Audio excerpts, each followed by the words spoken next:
Монголын зохиолчдын эвлэлийн шагналт зохиолч Пүрүхүүгийн Бат хуйг өөр нулимс өгүүлэг. Зуны дунд сарын айгам халуун өдрүүд бүргэлжилсээр байлаа. Нар зулай цоолон шарах үд дундын говьд элс буцална. Чухам буцалсан элс шаргах чимээнээс өөр юу ч үл сонстон.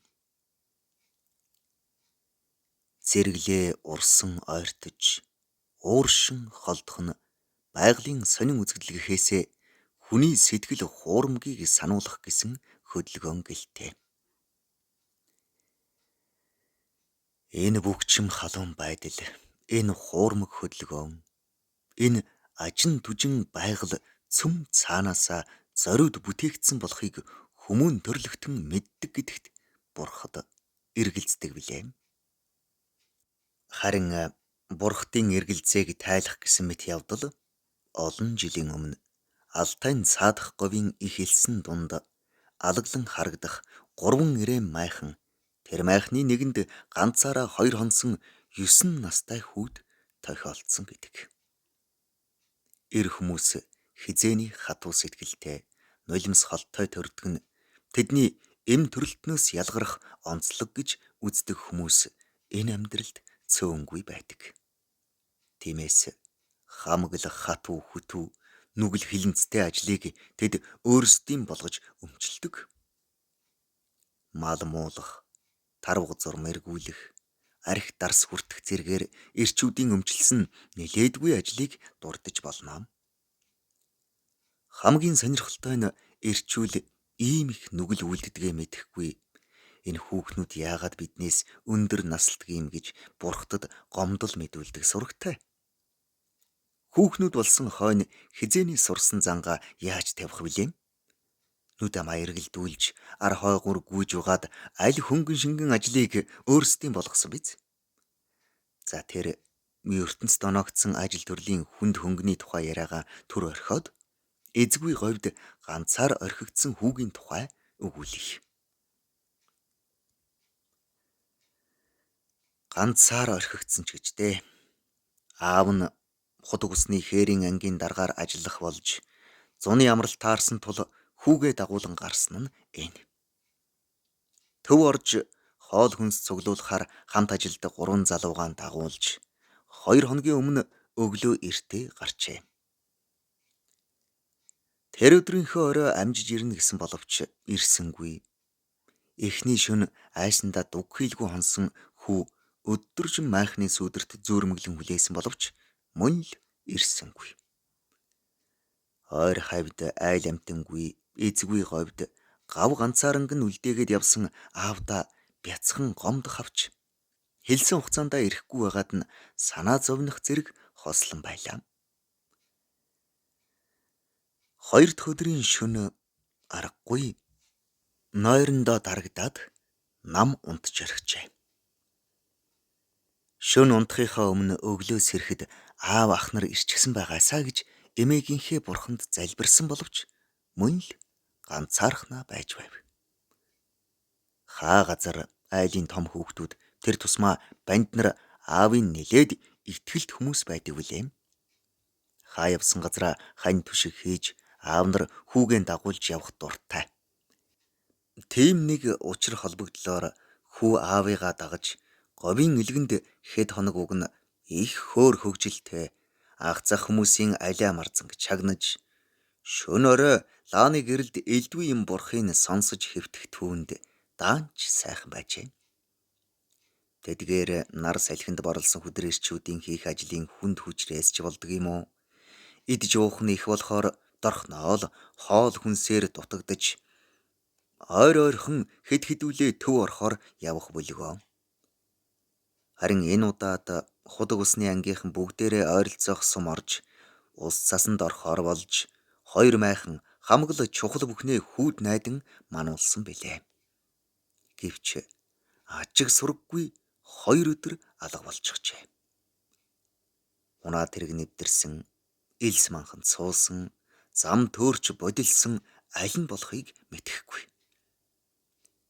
Майхны сүудэрт хэвт хүүд гинт алсад машин дүнгнэх шиг санагдаад босон харин чагнах боловч хоосон зэрэглээ илбдэн жирвэлцэхээс өөр юу ч үл харагдана. Юу ч үл сонстон. Аргаан барахтаа майхны хажуугаар ажиг сэжиггүй гүүх хонин гүрвлээс хэд хэдийг барьж сүүлнүүдийн нарийн төмөр утсаар холбожээ. Сандар мэгдэхдээ хэд хэдэн тийш зүтгэн тэмүүлэх гүрвлүүдийг харахад хүүд эхэндээ их л зугаатай байв. Тал тал тийшээ хамаг хүчээ баран айхлан зүтгэх гүрвлүүдийн сугны нимгэн арьс гэрэлтэн харагдах нь бүрч илүү сонирхолтой байлаа. Тэр нимгэн арьсны цаана гүрвлийн бяцхан зүрх лугшиж байгааг харж болмоор санагдана. Ёстой л хонин гэж хэлмээр бор нүдтэй тэр жижигхэн амьтдын бие арай том эр бололтойг нь барьж аваад хэлийг шахаж засааг нь суг татж хөнгөлөх зэргээр бишгүй л зүг гүйтжээ. Тэр бүх зүг гүйтлээ уйдахын эрхэнд хийж байгаа гэдгээ хүү яахан мэдэх вүлээ. Ганцаардаж уйдахаараа хүн галаар тоглохоос ч буцахгүй болдог гихчээр толгойд нь энэ гүрвлийг шатаавал яах вэ гэсэн дэндүү тэрсүүд бодол орж ирхэн тэрэ. Савта бензин майхны хаяанд хэдэн өдөр болсон юм.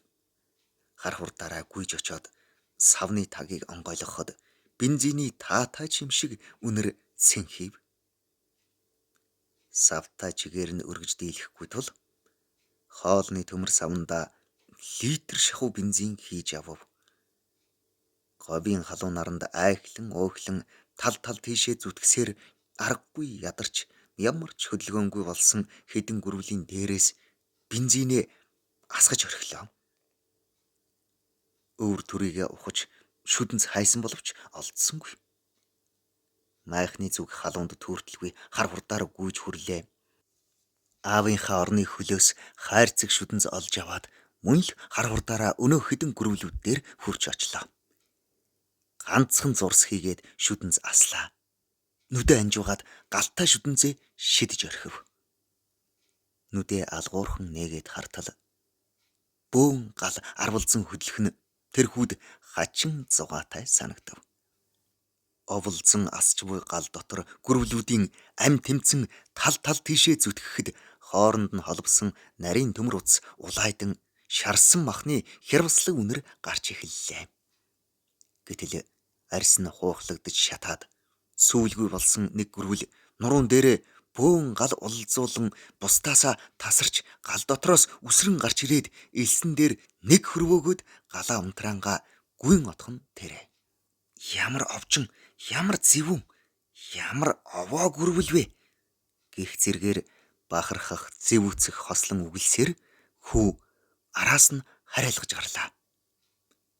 Элсэн дээгүүр нарийн мөр гарган жирвэлзэн гүйх тэрхүү гүрвлийг гүйцэж очоод хөдөө явахын урд өдөр ээжийнхээ хоршооноос авч өгсөн хатуу ултай шинхэн гутлаараа дэвсж орхив. Ам тэмцэн хэсэг арвалцснаа. Өндих гэж оролдоход нь дахин дээрээс нь гიშгэж орхив.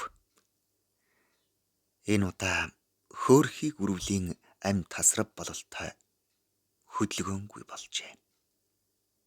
Харин гидснээс нь нэг жижигхэн улаан зулцган гүрвэл арвалзан хөдөлсөөр гарч иржээ.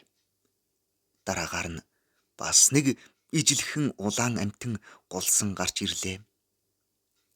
Халуун элсэн дээр дөнгөж хөдлөгдөдий хэвтэх тэр хоёр улаан амтэн хүүгээс ам гуйх шиг үлэмж жижиг амаа ангалзуулж байхыг хараад хүү хөдөлж чадсангүй. Ар нуруугаар нь арц хийх шиг болов. Хоёр нүднийх нь нулимс аяга дүүрээд асгарлаа. Өөрийн эрэхгүй гингэнт л уйлмаар санагдлаа. Ам тасран үхэх тэр хөөрхий амьтдаас илүү ээжигээ эрэхгүй ихээр өрөвдөжээ. Үр зулцгаа амьд авч гарах гэж улаан гал дотроос сүүлээ тасдан гарч ирсэн энэ гүрвэл их гүрвэл байжээ. Их амтэн л гагцхүү ингэж чаддаг ачаа юм. Зэрэглээд ундаас худаг усны бүхээгтэй машин бүртэлзэн гарч ирж яваа харагдав. Гэвч хүү уйлсаар л байлаа.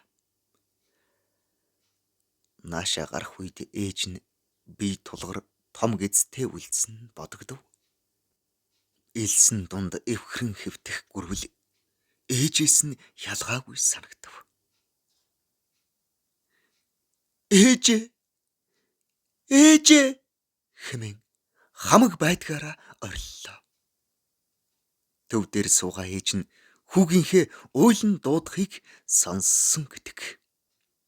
Харин хүүгийн нүднээс асгарах тэр нулимс аав ээждээ эрхлэн тунирхаж уйлдаг шиг нь биш. Учиргүй гашуун тэр нулимс их л өөр нулимс байлаа. Зохиолыг бичсэн Монголын зохиолчдын эвлэлийн шагналт зохиолч Бүрхүүгийн Бат хуйг. Уншсан Эрхэнбаярын Бат орж.